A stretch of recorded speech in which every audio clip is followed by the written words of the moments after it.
एक्सेसखौ होयोबा नोंथांनि Facebook पेजआ hack जागोन आरो नोंथाङा फेसबुक पेजनिफ्राय थाइसेबो फैसा मोननाय नङा आरो नोंथाङा एडमिटनिफ्राय रिमुभ खालामजागोन। हेल' लोगोफोर, आं नोंथांमोननि सिगाङाव मोनसे इम्परटेन्ट भिडिअ लाबोदों। बे भिडिअआनो जादों जुदि नोंथांना फेसबुक पेज दङबा नोंथाङा नोंथांनि फेसबुक पेजखौ जायखिजाया मानसिनो एक्सेस होनो हायो एबा एडमिट चेन्ज खालामनो हायो। आरो एडमिट चेन्ज खालामोबा नोंथाङा बबे एक्सेसखौ शेयार खालामनाङा, बेनि थाखाय आं नैबे भिडिअखौ लाबोदों लोगोफोर। आसा खालामो नोंथाङा भिडिअखौ जोबजासिम नायगोन होननानै। बेनि सिगां जुदि नोंथाङा बे भिडिअखौ फेसबुकआव नायदोंबा फेसबुक पेजखौ फल' खालाम, आरो जुदि नोंथाङा बे भिडिअखौ इउटुबाव नायदोंबा इउटुब चेनेलखौ साबस्क्राइब खालाम आरो लोगोसे बेल आइकनखौ थुलां लोगोफोर। बेबायदिनो गोनां भिडिअफोर आं नोंथांमोननि सिगाङाव लाबोबा नोंथांनाव सिगां नटिफिकेसन थांनाय बायदि। लोगोफोर, नोंथाङा नोंथांनि फेसबुक पेजआव 2-3 एडमिट खालामनो हायो। जुदि नोंथाङा एक्सेस होयोबा बबे मोनसे एक्सेसखौ होनाङा।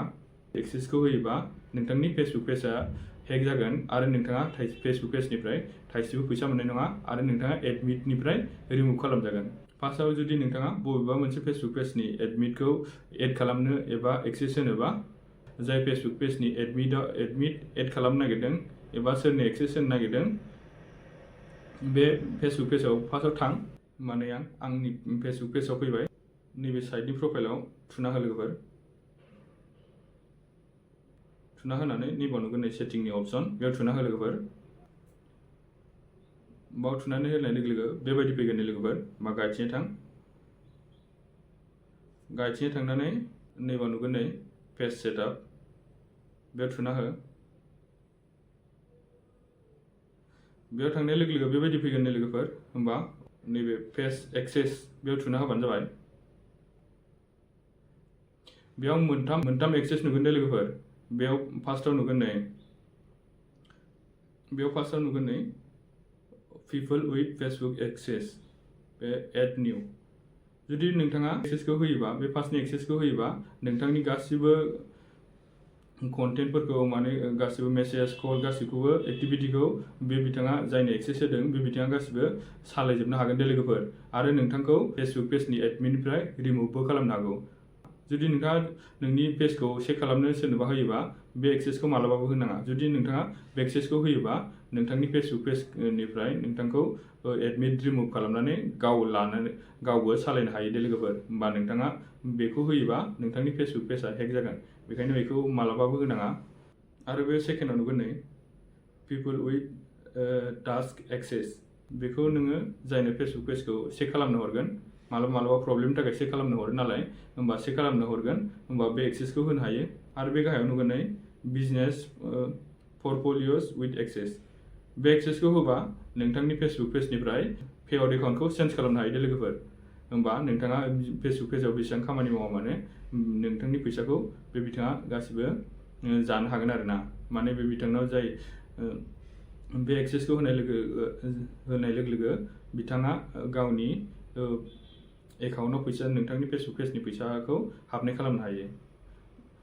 जुदि नोंथांनि फेसबुक पेजखौ दस्रा फेसबुक प्रफाइलाव एडमिट खालामोबा, जेनेबा आंनाव मोननै फेसबुक प्रफाइल दं नालाय, होमबा आङो बे फेसबुक प्रफाइलखौबो आरो गुबुन मोनसे फेसबुक प्रफाइलखौबो एक्सेस होनोबा, होमबा मा खालाम, बे फार्स्टआव नुगोन पिपल उइथ फेसबुक एक्सेस, बेयाव थुना हो लोगोफोर।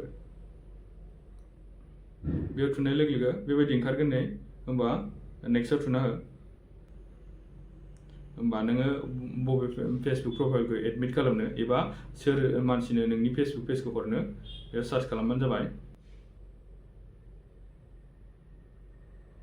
होमबा प्रफाइल फैगोन नै, मोजां नाय। जुदि नोंथाङा प्रफाइलखौ नायनानै सिनायबायबा होमबासो बेयाव थुना हो। जेनेबा आङो आंनि प्रफाइलाव बै मोनसे प्रफाइलाव हरगोन नालाय, आंनि प्रफाइलाव बाव फैबाय नै। होमबा आङो आंनि प्रफाइलाव थुना होनोसै। With Facebook access can manage following.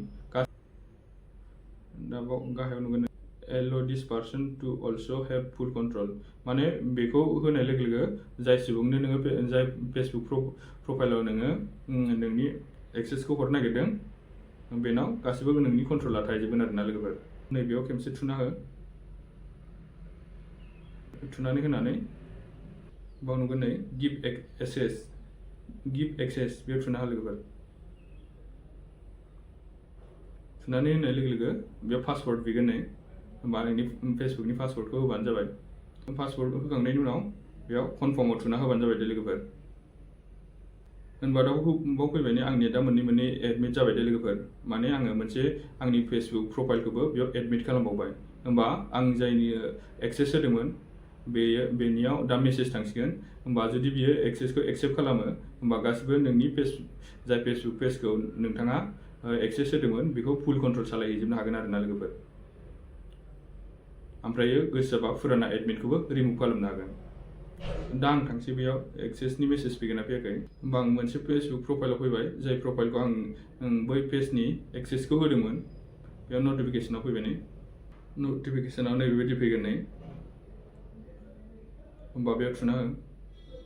बेयाव थुनानै होनबा अबाव थां रिभिउ इनभाइट बेयाव थुना हो।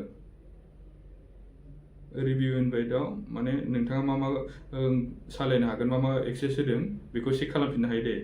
जाय पेजनि नोंथांनो एक्सेस होदों बेखौ खेमसे चेक खालामफिननानै होनबा नेक्स्टआव थुना हो। नेक्स्टआव थुनाय लोगो लोगो बेबायदि फैगोन होनबा गाहायाव नुगोन एक्सेप्ट बेयाव थुना हो। थुनाय लोगो लोगो नैबाव जाबाय इनभाइट एक्सेप्टेड। होनबा जाय फेसबुक पेजनि नोंथांनि एक्सेस होदोंमोन ना बे फेसबुक पेजआ नोंथांनियाव दा फैबाय आरोना।